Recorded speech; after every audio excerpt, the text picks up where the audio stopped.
my career that it's not what I teach you, or not what I tell you, it's what you self-discover. So you tell them a few things, but they need to go out with you and hit. And it's very important that they almost believe nobody else ever said it. You may have said that 10 minutes ago, but all of a sudden it's a self-discovery. And at the highest level of the game, the best example of that is Martina Navratilova. She Yes. was being coached by Richard Raskin, whose name changed to Renee Richards.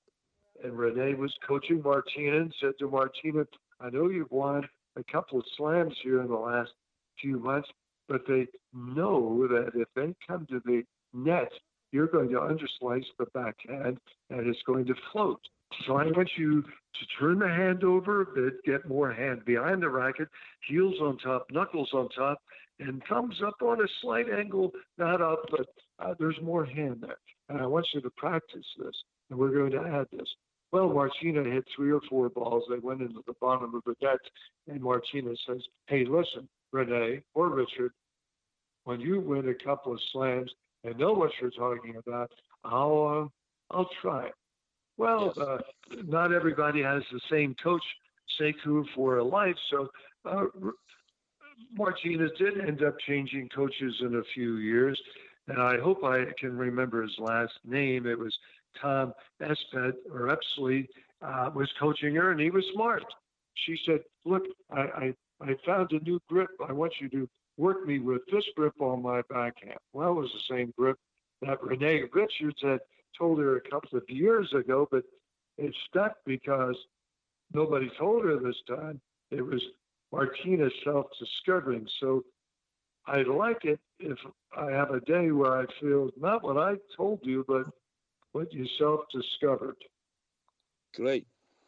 Great. So let's go into dealing with the members, because running a tennis club, you have adults, you have day members, mornings, afternoon after school, and evening after work people.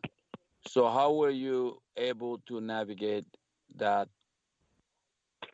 Well, I think it's important that all levels of the game are covered, number one, and that all levels of the game, along with both genders of the game, along with all ages, are treated with the same respect and, very importantly, the same interest. That you can't get more excited when you see your 5-5 woman hit a backhand drive than a 2-5 woman getting the ball over and making contact. That everybody needs to feel. And I think to be a good coach, everyone's game should be just as important to you as a club champion or a state champion or beyond, that you care about that individual's game.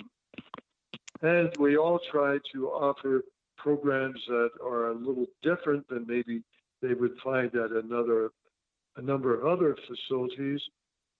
So trying to show the respect, the interest, the involvement with all levels of the game, all ages of the game, all both genders of the game is an important go. I think it's important to follow their match play. So you watch them when they have home matches. We're talking about team tennis, and you journey around town and follow them occasionally.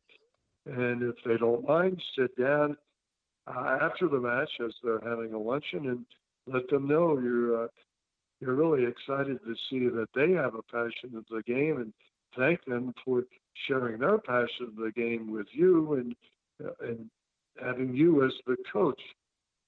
And I think it's important to have them feel that they need to have the same respect for all their friends, that friends aren't only chosen on skill levels, and that once in a while you need to play down, have a nice time, maybe practice some of your weaknesses as you're playing down. Your weaker opponent won't know that, but share some of your skills, some of your knowledge, and play down. And have somebody that is wants to play up, seek out a player that is going to welcome you to do that. And no one should feel that I never ask a lower player to play, and only feel that even players should ask even players to play, and not try to be too prejudiced about levels of play, stroke production, who hits harder. And the amazing thing is, I know you're hearing exactly what I'm saying. You have a lot of 3-0 women that say, I don't want to play 3-0 anymore because all they do is lob and push the ball. And that player has to realize that's one way of winning. And the way you get to play players who lob less and push less is to develop some more all-court skills that allow you to handle that high floating ball and that high bouncing ball. Right. And then you can play more at the 4-0 where the ball's hit more as a drive instead of a lob. But those are all tough experiences to have someone learn and accept. But the bottom line is, I think that all the program success comes by driving through the gates of where you're going and genuinely liking work. You want to do it because it's fun. I think things that many of us have, you want to have a perspective that you don't want your club members finding better programs elsewhere or getting better instruction elsewhere, so it keeps you on your toes. Well, thank you for making me think back of what was going on. I made some good decisions. I certainly didn't have the right judgment at times on the others. Well, I believe you made the best decision back then. So we have 2 minutes to close part one. I know you do television show. I've been on television show with my son. Show with my son. We've had you on, yes, absolutely. You've been very nice to me, and you've been great for the tennis in our community. So let's go ahead and then get the cause show. Can you give us an address and phone number, or people can view your show before we go into break? I can. Thank you, Sekou. Every show that we air on TV is also aired on YouTube. And the YouTube address to go to is Inside Tennis with the Kaz. So every weekly show that we put on is the day after, sometimes the day before, is put on YouTube. And all of the shows we didn't do this early on. I wish we had. But the last 4 or 5 years, I started to be active on YouTube and putting them on. Right.